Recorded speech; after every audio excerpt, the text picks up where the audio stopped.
first is to be a spectacular building to support the creative work of our students and our faculty and the learning that takes place here and the scholarship that takes place here, and really encourage interaction both across the arts, different art forms, but connecting that arts activity and that creativity to the activities of the university and across the entire university. The second is to build on the great work both through our Arts and Public Life initiative that Theaster Gates leads and the incredible work that artists and arts organizations are doing on the South Side, to have the Logan Center become a true connecting point and create opportunities for us to form sustainable partnerships with really great artists and arts organizations. Well, it's a multidisciplinary arts center, and I run the visual arts part, so I'm the visual arts program curator. That's my official title. The nice thing about the visual arts, I think, part of this job is that visual artists by nature tend to be curious about all the other artistic disciplines, music and performance and cinema. It's sort of already encompassed in contemporary art. There are a couple of reasons why Diasporal Rhythms. The first is that I was fortunate very early in the planning process when talking to Theaster Gates. He mentioned an alum of the university, a gentleman by the name of Patrick McCoy, who he had gotten to know as an artist. And Patrick was kind enough to invite me to his home. The care and passion that Patrick has for artists and artwork and African American artists who have found a home in our communities and on the South Side. And Patrick was kind enough to both open his home and share that passion with me, and then also to join us as an alum, as a member of this community, when we literally did the groundbreaking for this building and be part of that celebration. And then the next year to be able to partner with Diasporal Rhythms more broadly, to have a group of our students through our Arts Pass program go on the home tour and to discover more terrific homes filled with great art and really celebrating great artists on the South Side. It became clear to me that Diasporal Rhythms was playing a really important role in our community and would be a really terrific partner to help work with the Logan Center to help celebrate these really spectacular artists for whom the South Side has been, and not just the South Side, but has been an important home, and to really invite a celebration of contemporary African American artists. The partnerships developed over time, and we're really thrilled to be able to help celebrate Diasporal Rhythms' 10th anniversary. When I was interviewing for the position, there were a couple of different proposals on the table, and I was sort of asked to consider which ones I would be interested in running with. Mm-hmm. And I was definitely interested in this one because it felt like a really great way to get to know, the artistic culture on the South Side here. And also, coming from outside of Chicago, I think you really appreciate this city as a kind of mecca of African American culture in general in the country. I think it is providing incredible opportunities for our students and faculty and staff, some of whom will know the artists that will be displayed, but for many it will be the first time that they get exposed to these incredible artists. And I hope that will affect the work they do and their passion for the arts. Equally importantly, I see this as a real opportunity to celebrate, in partnership with Diasporal Rhythms,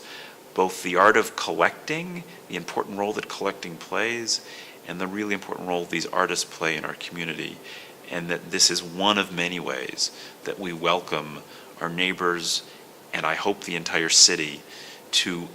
continue to realize the vibrancy of the arts on the South Side and what an important asset we have in Chicago to have this vibrancy. And if the Logan Center can help raise the visibility of that asset in partnership with organizations like Diasporal Rhythms, then we're achieving what we want to achieve. Other thing that's really important for me as a curator, as just someone who thinks of curating as an art form, is that the way I see the work living in the world, in the homes of collectors, is very different from the way that we encounter art in galleries. There is a kind of, not everybody hangs the work in a similar way. Just to give an example of Patrick McCoy, who is somebody that has a very distinct way of hanging his collection, and it's ultra dense, and it's almost like a force field of art that's created. That is something that I think also we can really learn from in the contemporary art world, is how to hang better, hang out. I don't. For me, art has a real power to create opportunities for both beauty, for beauty's sake, but also to encourage conversation and dialogue, and encourage people from different communities to come together around the experience of experiencing art, seeing art like the art that's shown here, be challenged by the subject matter, celebrate the subject matter, and I hope engage in really dynamic and important conversations. And in a city like Chicago, at a time when I believe appropriately one of the things Chicago has to offer as a city to the arts is the diversity of artists across this entire city that are represented in the neighborhoods around the city. I think the more we can do to present shows like this one and work to invite the entire city to come to see it, the more we can have the art be one of the ways that we encourage conversation across communities and among communities, and that we can all gain an appreciation for, be challenged by, and I hope begin to get a better understanding of the many viewpoints we all represent. Diasporal Rhythms is a different group of collectors in the sense that they are both busy collecting work that they love, like all collectors do, but also I think they're a kind of projecting a set of values onto artworks that it takes a bit of work, and it becomes quite transparent, the work of collectors in the whole matrix of production, exhibition,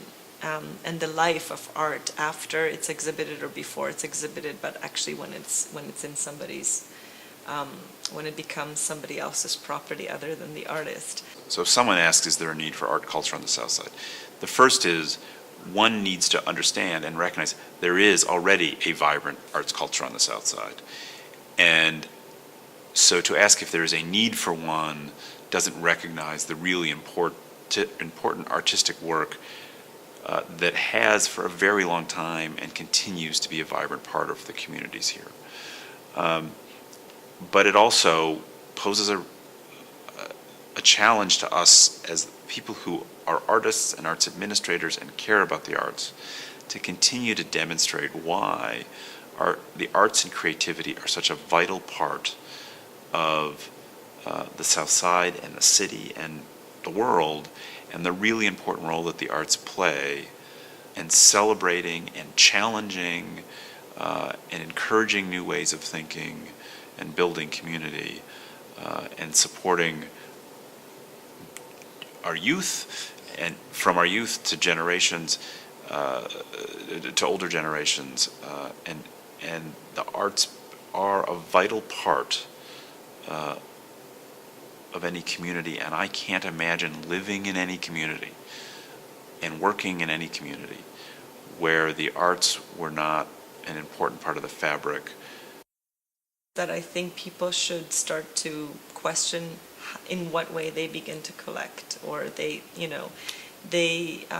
what way they live with art. I think that's like the kind of big universal question that's posed by this exhibition